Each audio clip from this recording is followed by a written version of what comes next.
Bonjour, c'est Domi.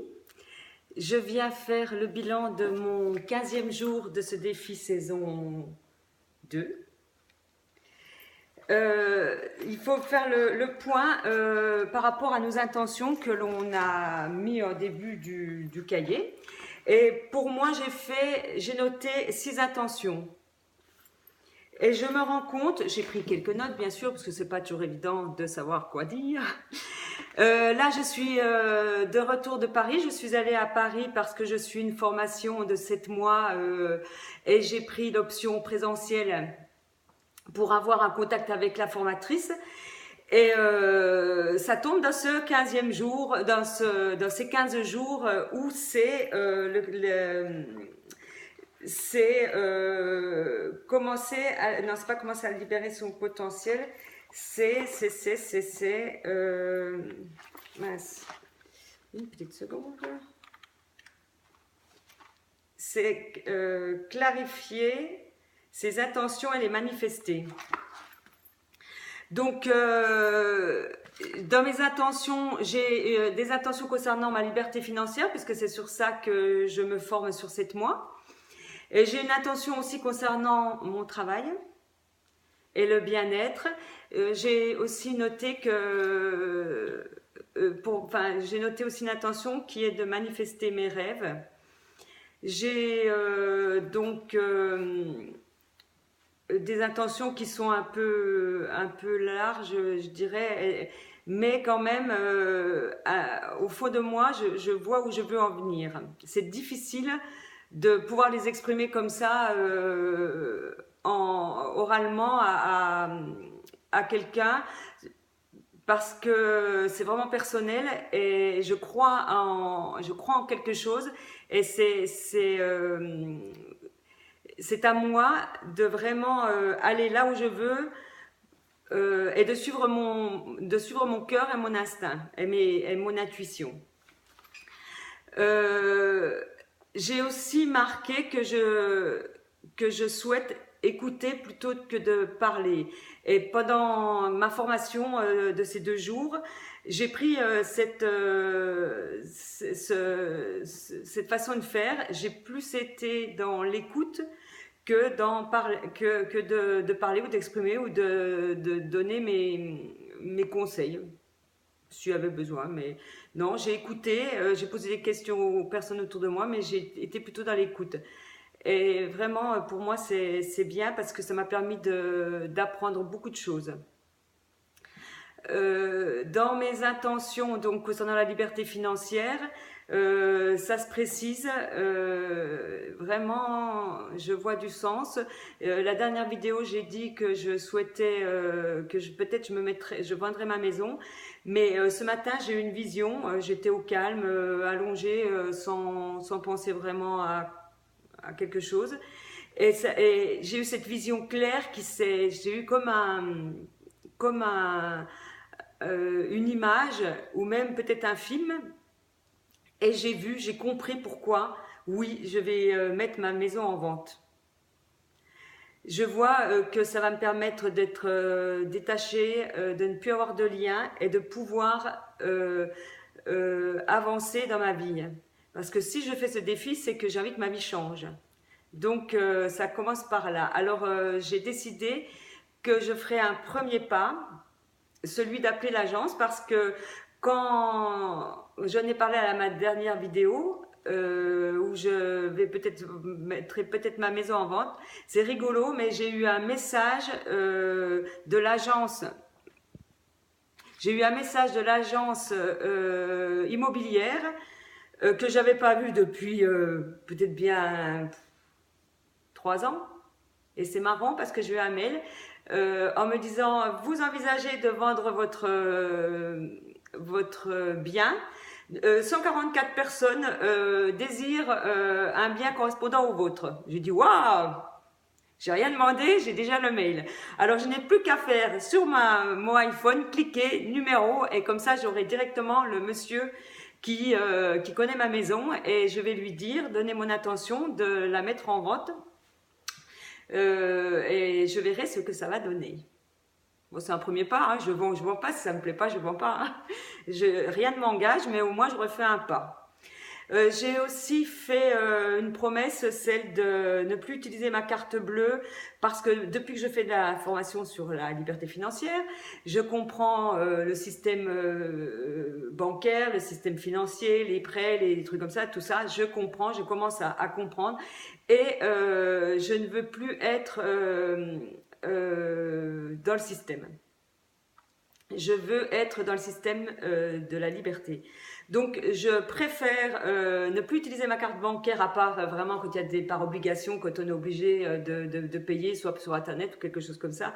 Mais dans les courses quotidiennes, je retire de l'argent, 10, 20, 50 euros, 100 euros, n'importe ce que j'ai besoin, souvent mes courses, et je dépense en numéraire.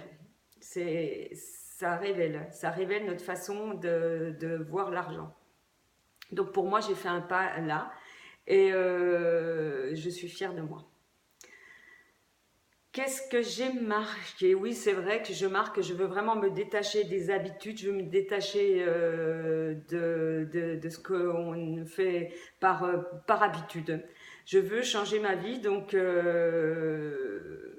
je suis à l'écoute de mon intuition, de ce que l'univers m'envoie comme message. Et il m'en envoie plein, plein, plein. Il m'en envoie, mais des super. Oh, j'ai parfois, j'ai des réponses immédiates. Je devais partir à Paris avec une somme significative que j'étais prête à perdre. Alors je m'étais dit, bon, je vais prendre 200 euros. Et après, j'ai dit non, je vais demander quelle est la somme que je dois mettre dans mon porte-monnaie, que je suis prête à perdre. Je tourne ma tête, le montant était écrit à côté de moi, donc j'ai pris ce montant-là et c'était le bon. Bon, je suis revenue avec ma somme, hein, parce qu'on ne joue pas, hein, on ne s'amuse pas à acheter l'argent par les fenêtres, c'est pas du tout ça. Mais c'est pour apprendre notre comportement avec l'argent. Donc je suis revenue bien sûr avec mon argent dans la poche, mais j'ai appris plein de choses. Les choses émotionnelles, les choses ce qu'on doit, chacun fait son travail. Donc moi le mien, j'aime comprendre pourquoi pendant 35 ans ou 33 ans, j'ai géré autant d'argent qui n'était pas pour moi. Et j'ai quelque chose par rapport à la gestion. Je suis une excellente gestionnaire. J'ose le dire, je le dis, oui. Je pourrais aider beaucoup de personnes à apprendre à gérer l'argent et à apprendre sur soi par rapport à ça. J'ai envie aussi de transmettre beaucoup de choses concernant le bien-être.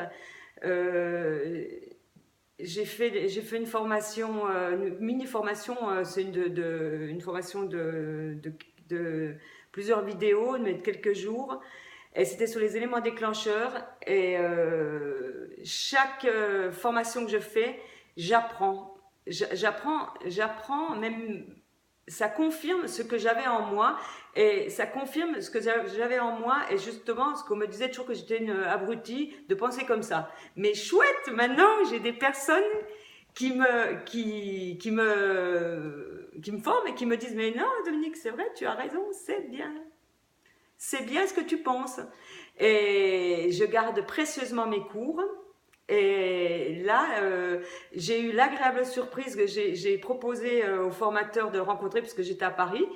Et j'ai rencontré quelqu'un qui fait des superbes formations, qui est très bien. Et on pourrait se dire, bon, il met sa formation en ligne, tu payes et tu te formes, et si ça te plaît, ça te plaît, ça te plaît pas, on s'en fout. Eh bien non, très abordable. Dès que je lui ai envoyé un mail, il m'a répondu. Je lui ai dit que j'étais à tel hôtel, il a dit qui venait. J'ai pu avoir un moment avec lui d'une heure, à peu près 1 heure. Et pour moi, c'est important. parce que ce sont des personnes qui sont jeunes déjà et que c'est notre avenir. Donc bravo, quoi, bravo, je suis heureuse de côtoyer ces personnes.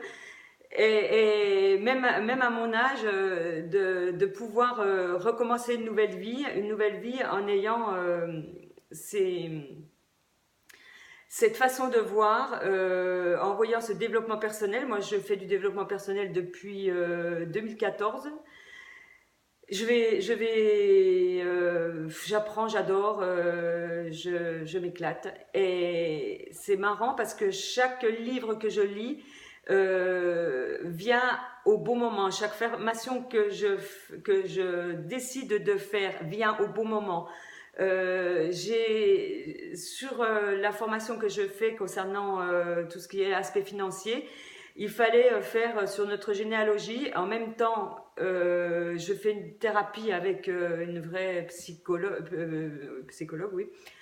Elle n'est pas psychiatre, ouais, elle est psychologue. Et justement, je lui ai parlé de ma généalogie. Et avant que je reçoive les extraits qui viennent de ma boîte aux lettres, on avait déjà compris, parce que c'est important de comprendre son passé pour pouvoir voir mieux son futur et que ses enfants soient plus à l'aise pour leur avenir, pour ne pas que les choses se répètent continuellement, parce qu'on a tous des histoires lourdes de notre passé qu'on ignore ou qu'on n'ignore pas. Et on a tous des mémoires à libérer. Et moi, je le fais pour mes enfants. Et miracle, parce que ça m'a rapproché de mes deux enfants, de mon fils et de ma fille. Et je comprends que mes enfants veulent faire des métiers pour aider les personnes. J'ai mon fils, il est pompier professionnel, donc je comprends maintenant pourquoi il fait ce métier et je suis fière de lui. Et puis ma fille qui veut faire aussi un métier concernant, elle est encore en études, elle est en licence, donc elle veut faire un métier en rapport aussi avec l'homme, avec ce qui peut apporter un confort dans notre vie. Là, aujourd'hui, je vois que je suis sur le bon chemin. J'adore faire ce défi. Et j'espère que vous êtes comme moi, que vous trouvez un sens à ce défi et qu'il vous fait avancer. Et vraiment, vraiment, je dis merci, merci à l'univers, merci à toutes les personnes que je rencontre, à tout cet amour qui se développe autour de moi et des personnes que je rencontre, des nouvelles personnes. J'ai compté, j'ai plus de 20 personnes nouvelles dans mon environnement maintenant et des personnes qui me correspondent. Je dis merci, vraiment merci à la vie. Eh bien, rendez-vous au prochain bilan de mon défi. À bientôt et merci de m'avoir écouté.